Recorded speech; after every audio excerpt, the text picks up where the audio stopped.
in dealing with it. Stay with us for more, coming right up.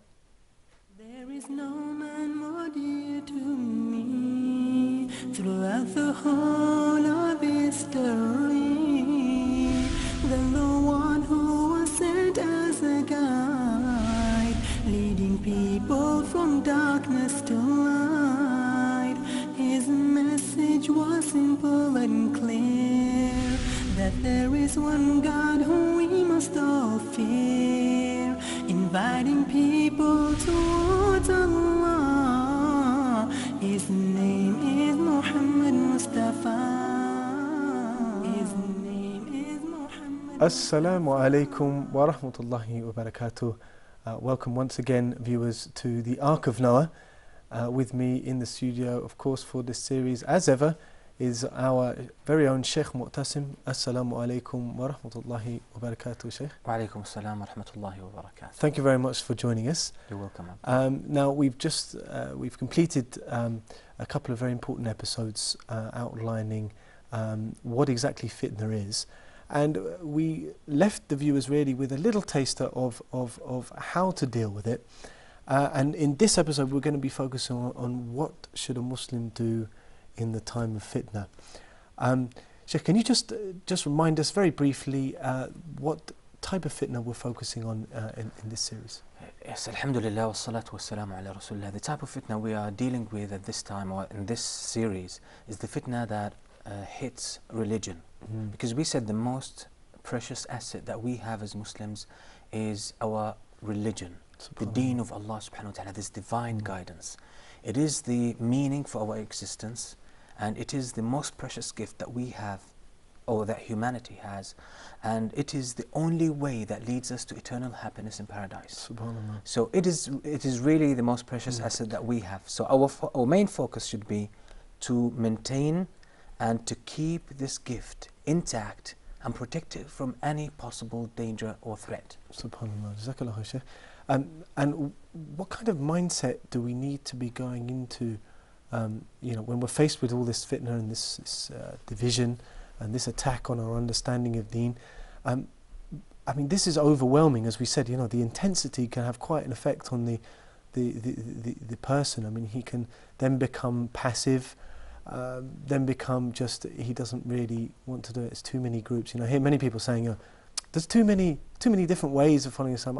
I can't do it. Yes. What sort of mindset should we be going into when we are addressing the subject of fitna?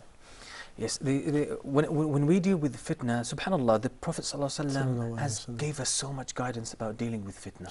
So all what we need to do is always go back to the Quran, back to the Sunnah of the Prophet ﷺ, the authentic Sunnah, and we will always find what we need there. The Prophet ﷺ consistently in his Sunnah advises us at times of fitna. For example, in one hadith he says, when he talks about a certain fitna, he says, "Al-jalisu fiha khayrun min al-waqif." Yes, the one who's sitting in this fitna is better than the one who's standing. The one who's silent is better than the one who speaks. So this is a very clear indication that at times of fitna, don't get involved. Just keep out of that fitna. You see people talking about, for example, today, some of the fitnas that come up is, for example, there's a scholar, very well-known scholar, and he's respected by the Muslims. They trust him for matters of the deen, and all of a sudden someone comes and talks about him. He says, well, he has this and that mistakes, and he starts to discuss some of the very difficult and complex issues in knowledge, academic issues that are only known to the great scholars or to the well-grounded scholars. So I think that's another important point. I mean, basically that we have to realize that as worshippers, as non-scholars, then some of the issues that these big scholars talk about, we talk about them as if it's like watching sometimes, Chelsea versus Liverpool, or some big football team, Definitely. And what we really got to do is we've got to realize that this takes a lot of knowledge, doesn't it? And it takes a lot of time going through hadith, understanding the situation that we're faced with to come out with a fatwa. We have to realise that, don't we? Definitely. This is the problem, Abdullah, that we're facing today. As I said, if this, like, somebody starts criticizing this scholar, now don't get involved, because you don't know. You're not on the level to describe or to talk about these issues. Even sometimes students of knowledge are not supposed to get into this, because it's just above their heads. Leave that for the great scholars who are well qualified to deal with these issues, and don't spread the fitna among the younger students of knowledge or among the general public. So we've got two key points here. The first one is, sorry, I've just like, don't get involved. Yeah, don't get involved. There's That's a fitna, right, you know, keep to yourself. And the second one is, know your place in terms of where you stand with relation to the scholars and the big questions that they're coming up. Definitely. Is there anything else that we should be aware of to help us deal with this? You know, Abdullah, the rationale behind this is basically making sure that your deen remains intact. That's it. I don't mean to be selfish, but at some point, especially with this regards, you have to make your main focus is the survival of your own religion. Make sure that you don't blemish your religion, your commitment to Allah subhanahu wa ta'ala. Don't get into sin, don't get involved into this bid'ah. Say, I'll keep myself to the basics, I'll just hold on to the things that I'm sure of, that is the Quran, the Sunnah. I'll do my obligations towards Allah subhanahu wa ta'ala, and I will not take upon myself any more responsibility. Yeah, that's very interesting. So that's, if you feel that there's doubt in an action or something that some particular group of people are doing, or it doesn't even have to be a group, that you've seen someone doing, you feel that there's doubt in there, then you're saying, stay away. Stay away from that. This is what Abdullah ibn Umar, the great companion, did. Because during the Khilafah of Ali ibn Abi Talib, there was also Muawiyah ibn Abi Sufyan. Both of them are great companions. So there was a struggle. There was some kind of, even there were some battles that took place. Abdullah ibn Umar, he understood well the hadith of the Prophet ﷺ warning against getting involved in the fitna. So he did not get involved in any of these parties. He said, I will protect my religion, I'll keep it away from these, because I want to meet Allah subhanahu wa ta'ala without a hint of fitna in my deen. So he did not stand with Abdullah ibn Zubayr, with Abdullah ibn Zubayr, he did not stand with Muawiyah ibn Abi Sufyan. There was a struggle, there was a fight between both of them, but he said, I will not get involved with any of them. I'll keep myself away from that.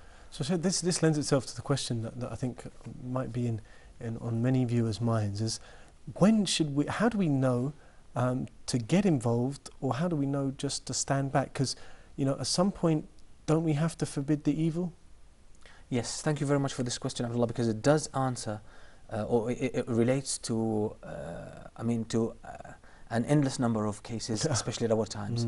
People out of good intention want to do something for Islam, but they're not equipped in terms of knowledge, they're not equipped in terms of power. The hadith of changing the munkar, or changing what is haram, or what is wrong, people misunderstand it. We have to go back. If we go back to the explanations on this hadith, and I would advise a very available, something available in the market, which is the book of Ibn Rajab al-Hanbali, Jami' al-Ulum wal-Hikam. And I believe there's a book as well that is available in the English language. I think it's 3-volume, an explanation of the 40 hadith of An-Nawawi. It's a very comprehensive book, one of the contemporary students of knowledge, and it's a very good explanation. He talks about this hadith, changing by the hand, physically changing a munkar. It has to do with the people of authority. That's very important. Yes, you are in charge in your family, so here you change the munkar physically. You are the leader of a country, or you are, like, for example, the governor of a province. You have the right to change by hand, which is physical changing. The changing by the tongue is for the people of knowledge. The people of knowledge, the strong students of knowledge, they are the ones, when they see something wrong, they advise, they give advice, because they don't have the authority to change by hand. And changing by the heart is for the general public. So when you have, for example, knowledge about an issue, and you know this is haram, and you are sure that if I give advice here, I will not be placing myself at risk. Because sometimes you go and give advice, and this would put you in so much danger sometimes, would put you under threat. So you actually have to think very carefully when you go into a situation which, you know, many of us just like, look at that, see, that's happening, we've got to do something about it. And it's like, oh, no, Think about it first. That's one of the main reasons, Abdullah, why we suffer from so many problems today.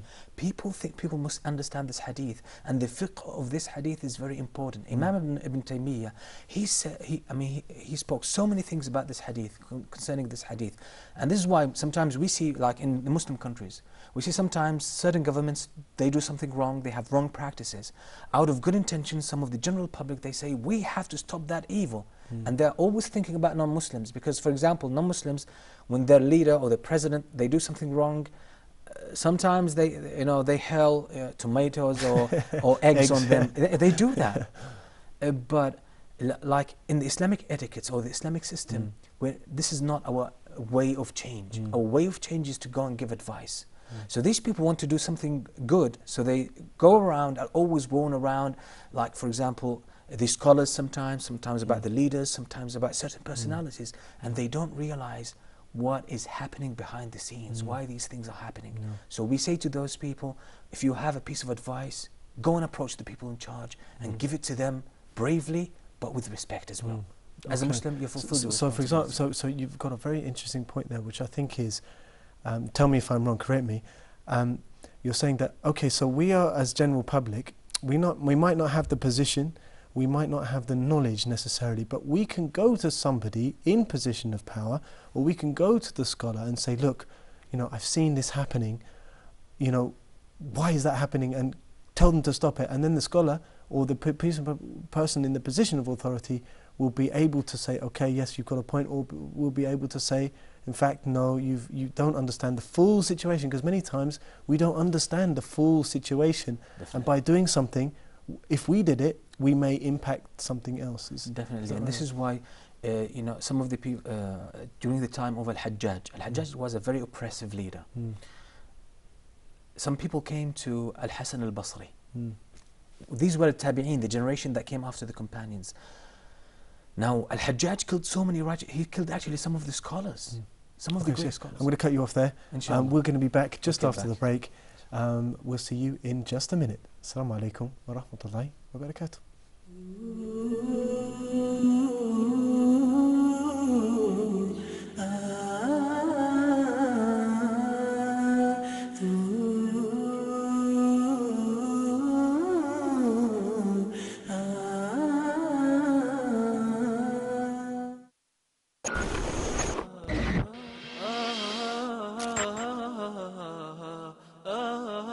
The Palestinian Authority has said that the non-aligned movement NAM summit member states have demonstrated their common views on the issue of Palestine during the NAM summit that concluded recently in Tehran, capital of Iran. To the presence of Mahmoud Abbas, the Palestinian Authority president, the Palestinian delegation to the NAM summit said that it was for the first time that the president of the Palestinian Authority attended such a meeting, and his presence was an emphasis on the recognition of Palestine. Planet Earth is home to some 8.7 million species according to scientists. Subhanallah, 8.7 million species. وَيَخْلُقُ مَا لَا تَعْلَمُونَ. The first group of South African pilgrims arrived at King Abdulaziz International Airport in Jeddah recently. They were received on arrival by officials of the Tawafa Organization for Non-Arab African Countries, and the president of the organization said it had completed all preparations now to receive more than 180,000 pilgrims. China has said it opposes any vilification to Islam and has called for dialogue and communication between different civilizations and religions.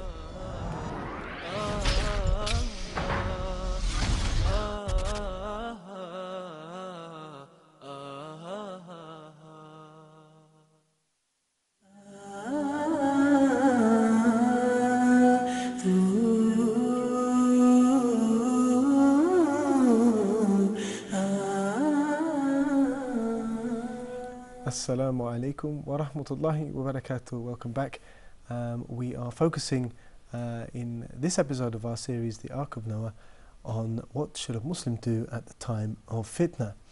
The Sheikh has been mentioning a sort of various number of points that we can do, that we should remember and keep in mind when we're dealing with this fitna. The first thing was that we had to focus on our own selves and our own knowledge, and then also that we must realize that we are limited and we have certain people that are under our authority and that we can deal with, and others, of course, that we can't. Sheikh, what other things did you mention, just to sum up for the believers? Yes, just basically we said our main focus should be to protect or keep our deen intact. Don't get involved. Don't try to bring something extra to your deen, and by means of that, bringing destruction. What the essence of your deen, if it's intact, your relationship with Allah subhanahu wa ta'ala, you're doing your obligations, you're not harming anybody, you're not getting involved with the different parties or the different groups. By doing this, you will be, inshallah, keeping yourself to the safety area. You're keeping yourself within this. And we were also saying it's important to stay away from doubtful things, wasn't it? Yes, definitely. And that's exactly the advice of the Prophet ﷺ. And this is what the companions, or most of them, tried to do during the times of fitna. And we also said that it was very important to think before you act, because perhaps you haven't understood the situation yourself. Yes, one of the main characteristics of fitna is confusion. So at times of confusion, you don't know what's right from what's wrong. So this is why try to be passive as much as possible. When you don't have, leave it for the scholars. This is why one of the great scholars of Islam, he said, إِذَا أَقْبَلَتِ الْفِتْنَةِ عَرَفَهَا كُلُّ عَالِمٍ. When the fitna approaches, the scholars know it, they recognize it. فَإِذَا ذَهَبَتْ عَرَفَهَا كُلُّ جَاهِلٍ. After the fitna takes its full course, then the ignorant people will understand what was happening, but it would be too late. So leave it for the scholars, always take their guidance. Yes, consult the scholar, obviously very important. And also realizing that you have a limited place as a non-student of knowledge or non-scholar. You have a limited place for what you can do. And of course you brought the hadith, the explanation of the hadith, to stop the fitna with your hand, your tongue or your heart, and exactly our position, which we find it's mainly for us. Myself, obviously not yourself, but myself, it's in the heart that we should be refusing those and correcting those fitnas. Yes, as I said, and this understanding of this hadith, Abdullah, is very important. I really remind our viewers and everyone who's watching this show, please go back to the explanation of this hadith. It is very important. Many people, they say, okay, there's so much oppression happening or going around in the ummah, and we have to stop that, because the Prophet ﷺ says, if you see a munkar, change it by your hand. Please, brothers and sisters, understand exactly what the Prophet ﷺ meant for that. There's a context for that. The companions, the understanding of the companions here is very important, because sometimes they saw a munkar or an evil happening, but they did not get involved to stop it. Why? Because they could see, they had a deeper insight that if they tried to step in and try to stop this, they would be causing a greater fitna. So by trying to put an end to a fitna that we're facing today, make sure that you are not bringing about a greater fitna. And the only way to find out is by asking the scholars. SubhanAllah. And this is something that's been, I think, from both of our experiences, perhaps in the West. It goes on a lot that you hear brothers saying, well, I'm trying to stop this from happening, Yes. And it's obviously very dangerous. They'll be actually aggravating the situation by doing that. One of the famous examples, Abdullah, something we can all relate to, the status of this ummah. We are living in a state of weakness. The way we can deal with our state is exactly following the example of the Prophet ﷺ. He was teaching the people real iman. During the Meccan period, his companions were tortured. Why didn't the Prophet ﷺ go and stop these kuffar? He didn't have the power. Why didn't he wage war against them? The Prophet ﷺ realized through his insight and through divine guidance that if I were to fight the people of Quraysh now, it would mean total annihilation of the Muslims. So this is why the Prophet ﷺ saw the munkar many times. Some of his companions were killed, and he did not do anything. So very important, yes, what's happening sometimes, some Muslims today, they have so much love and zeal for Islam. What do? They get involved in terrorist acts. They think, oh, we're helping the ummah. But consider what has been happening after September 11th, after so many attacks like 7/7 in London, so many attacks against innocent people. In the name of Islam, what happened? Muslim countries were taken, were conquered, Afghanistan, Iraq, and it's still going on. You have brought so many destruction to the ummah while you were trying to help. But why? Because these people who got involved in this is if it happened by Muslims anyway, but we're just hypothetically speaking, if Muslims were behind these things, these Muslims were wrong because they were acting without knowledge. They should have consulted the scholars. The scholars realized the state of weakness of the ummah, but they're trying to treat it by the guidance of the Prophet ﷺ. So Sheikh, you were mentioning just before the break the story under the period of very difficult times for Hajjaj ibn Yusuf. Yes, the time of Al-Hajjaj was very critical, and was Al-Hasan al-Basri was there. The Muslims were suffering from his oppression. He killed and executed many great Muslim scholars. So a group of people, they had some knowledge. They came to Al-Hasan al-Basri. They said, now it's too much. We can't be patient. We can't be more patient with Al-Hajjaj than we have been so far. We have to rebel against him. Al-Hasan al-Basri said to them, that's not the right way to do it. He said there were no group of people who rebelled against their Muslim leader, or they took their swords against the Muslim leader, except that they brought about more destruction to themselves and to their ummah. He said, you have been tested with Al-Hajjaj because of your sins. This is the understanding of a Muslim. He understands the names and attributes of Allah subhanahu wa ta'ala, that Allah is just. So we have been tested with Al-Hajjaj because of our own shortcomings. So he said, change that and Allah will remove him. They said no. I think that's a very important statement for the current situation, isn't it? Really? Yes, definitely, and it shows the wisdom of the scholars, and that they know when to be active and when to step back, because sometimes you have just to step back and remain silent. So hopefully, with some time, with some extra knowledge, we'll be learning this. Now, what do I do if I see some people causing fitna, and they are people who are going around and they are doing wrong things, or maybe they are coming to me and accusing me of doing wrong things? What can I do about them? How should I react? Yes, first of all, be sure that it's only Allah subhanahu wa ta'ala who admits people to paradise. So make sure you follow the Quran and the Sunnah. Make sure you follow that to the letter. That you don't, for example, take a hadith, say, oh, maybe it has a deeper meaning, we can always twist it around. Don't do that. Hold on to the Sunnah of the Prophet ﷺ at the times of fitna, and be sure that no one can send you to paradise but Allah subhanahu wa ta'ala. So even if people tell you you are a person of bid'ah, or you are, for example, a kafir, or you go to the hellfire, or you have failed Islam. And just there is those people, that really happens. Yes. I mean, that really happens from the Muslims. You get people coming with the wrong understanding. That's very common, Abdullah. You're not just saying those things. That is actually happening, isn't it? Yes. Be sure that there's no human being that sends you to paradise or to hellfire. It's Allah subhanahu wa ta'ala. So if you are holding on to the Sunnah of the Prophet sallallahu alaihi wasallam, you're following the way of the companions, and you're not leaving that for the understanding of any person, or the love of any, like even a great personality. Just hold on to that Sunnah. Inshallah, you will be on the straight path. And make sure that you've understood exactly what's meant with that knowledge, right? Yes, definitely. Because of course, there's people go along and they think they're gaining this knowledge, they think they're getting on the ark, but really they're getting on another ark. Excellent, very good. This is exactly what fitna is. Fitna makes you feel or think, oh, I'm on the right ark, but actually you're not. So this is why you need the knowledge, you need to follow the guidance of the Prophet ﷺ and his companions.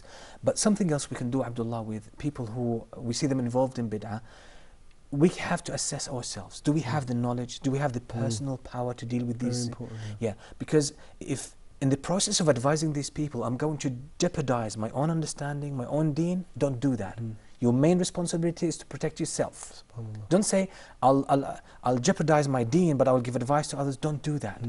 Your main responsibility is saving yourself first. And you may cause other problems for others and open up other rifts and divisions within your own community, possibly. Definitely. This is why I've definitely seen that. Yes. The Prophet ﷺ said at the end of times, when the fitna intensifies, he said the best person will be the person who lives in retreat. He has his own cattle, his own sheep that he's tending, and he lives in the side of one of the mountains, and he has nothing to do with people. So can we take that actually hadith literally? Not at our times. Not at our times. At extreme fitna, when there is no hope for helping people, then it's going to be, the best thing would be just being by yourself. But the lesson from that we can take, I think, if correct me if I'm wrong, is that to stand back and come out of the fitna is a very noble thing to do. At the time of fitna, we go back to the very important maxim in Islam, dar'ul mafasid awla min jalb al-masalih. You know, repelling evil is better than bringing good. Because if in the process of bringing good, there's a great possibility you'll bring evil, don't do that. Like for example, if you go and advise some people who are in bid'ah, there's a great possibility you could be tempted by their beautiful speech. Don't do that. Okay. Being safe is better than bringing more goodness. Jazakallah khair, Shaykh. That's all we've got time for in this episode of the Ark of Noah. Shaykh has given us a lovely description of what should we do in the time of fitna. We hope you've benefited. Assalamu alaikum wa rahmatullahi wa barakatuh. There is no man more dear to me throughout the whole of history than the one who was sent as a guide, leading people from darkness to light. His message was simple and clear, that there is one God whom we must all fear, inviting people to